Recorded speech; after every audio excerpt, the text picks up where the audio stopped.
Hey everyone! With the new season approaching, many of us are thinking about which classes to play. So I'm kicking off a short series where I'll share my experience with different classes, breaking down their playstyle, viability and fundamentals.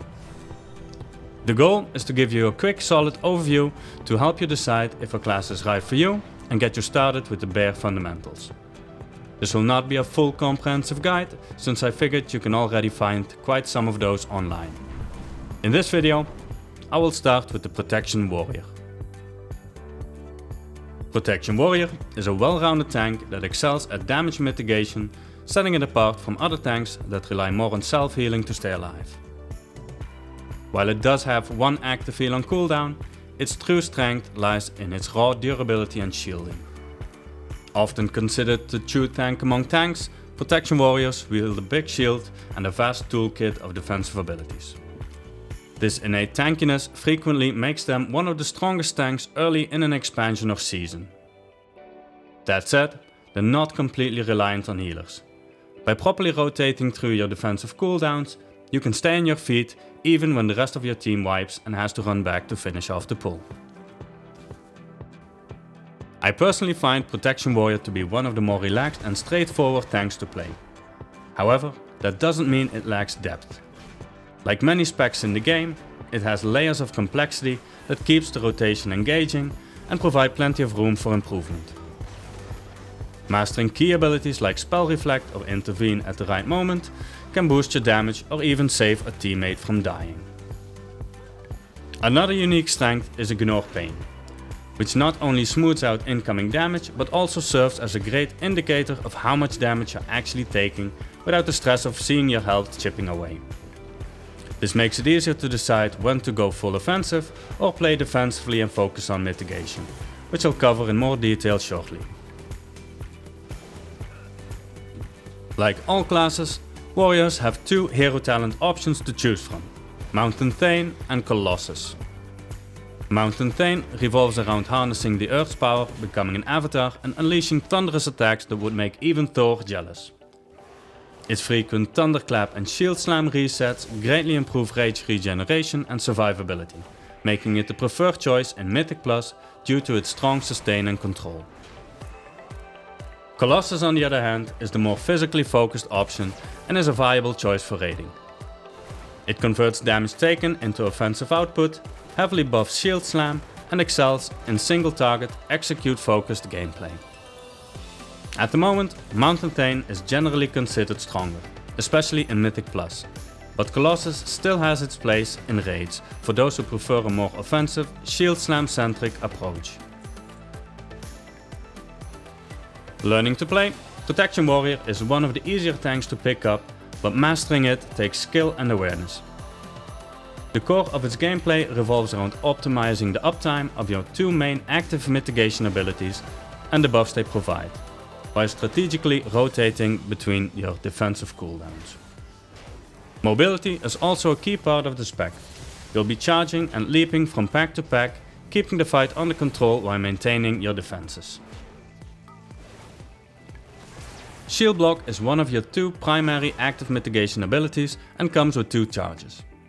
Activating it grants an 8-second buff, causing you to block all incoming melee damage, which typically reduces damage done by around 40% of that damage depending on your gear. During this time, Shield Slam's damage is also increased by 30%.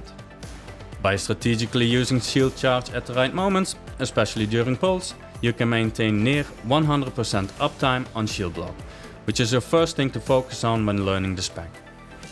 The key to pulling this off is tracking your buff duration, and as you can see in my playthrough, ideally refresh Shield Block just before it expires.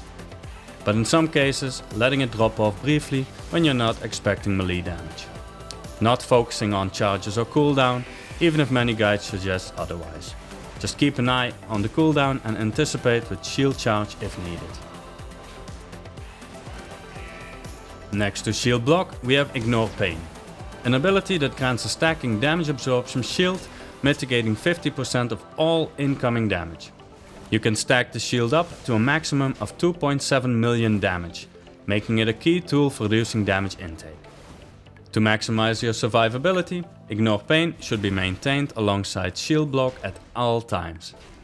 In the description I'll include a link to a tracker that I highly recommend using. This tracker not only shows how much of your shield remains, but also acts as a clear indicator of the incoming damage, helping you anticipate better and adjust your offensive or defensive playstyle accordingly. As you learn and get comfortable with the spec, you'll develop a better sense of rage generation and may adjust your playstyle accordingly. However, when starting out, I recommend using shield charge on pull, as an emergency shield block, or as a rage generator as much as possible. While the charge and damage are nice, the real value of shield charge comes from the instant 40 rage and the free shield block buff it provides because of the champion's bulwark talent. And since Ignore Pain is off the global cooldown, you can immediately activate your mitigation shield without delaying your initial threat generation. Additionally, shield charge will make your next revenge free and generate an additional 20 rage, making it the perfect follow-up. Over time, as you get better at anticipating damage, you'll learn how to weave in additional shield charges during pulls to optimize your play. When it comes to defensive cooldowns, Protection Warriors have several powerful options. First, we have Shield Wall, reducing all your incoming damage by 40% for 8 seconds, but has a long cooldown. Over time, you'll learn to use this proactively, rather than as a last second lifesaver. Thanks to the impenetrable wall and anger management talents, every shield slam reduces its cooldown by 6 seconds per cast and 1 second per every 10 rage spent, making it more available. Next up is Last Stand, increases your maximum health by 30% and heals you for the same amount. This makes it better suited for emergency situations, acting as a true life-saving cooldown. And for magic damage you have two key tools. Spell Block, on a relatively short 1.5 minute cooldown, this allows you to block magic attacks, reducing their damage by around 40%, scaling with gear. And lastly we have Spell Reflect, which is a signature warrior ability that reflects the next magic spell cast on you and reduces all magic damage taken by 25% for 5 seconds. Unlike interrupts, it doesn't require targeting of the specific caster. It simply reflects the next spell that lands on you. For offensive cooldowns, we have Avatar on a 1.5 minute cooldown, reduced by 1 second for every 10 rage spent. It boosts all damage by 20% and resets Thunderclap's cooldown. A strong opener is Thunderclap, Avatar and Thunderclap again, ensuring instant threat generation on large packs while maximizing your burst damage.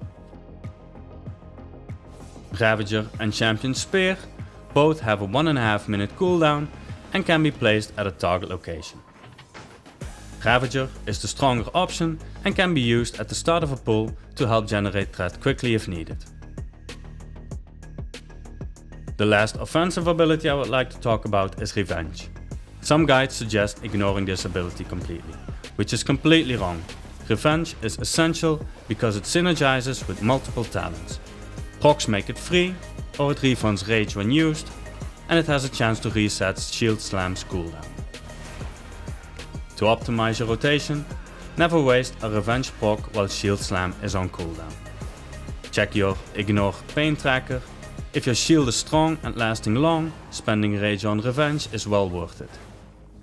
Position carefully, because Revenge deals an AoE damage in a frontal arc, so make sure enemies are lined up for a maximum impact. As it stands, Protection Warrior seems to be in a rough spot for Season 2. Some dungeons don't really favor shield tanks and the tier set bonuses feel underwhelming. However, Blizzard has acknowledged these issues and is working on improvements, so we'll have to wait and see how things evolve. That said, based on past experience, warriors tend to perform well early in a season, while other tanks are still gearing up. And I still consider them a strong and viable tank choice, both to play and to team up with. This wraps up my quick rundown of the Protection Warrior. I hope you found this video helpful, and if you did, please consider liking the video and subscribing to the channel. Also, I'm considering to start streaming some of my plays on Twitch, so if you'd like to hang out and chat, make sure to follow me there. Once I have enough followers, I'll start planning the next stream, since it's awkward playing for an empty chat. For now, thanks for watching, and you'll see me in the next video.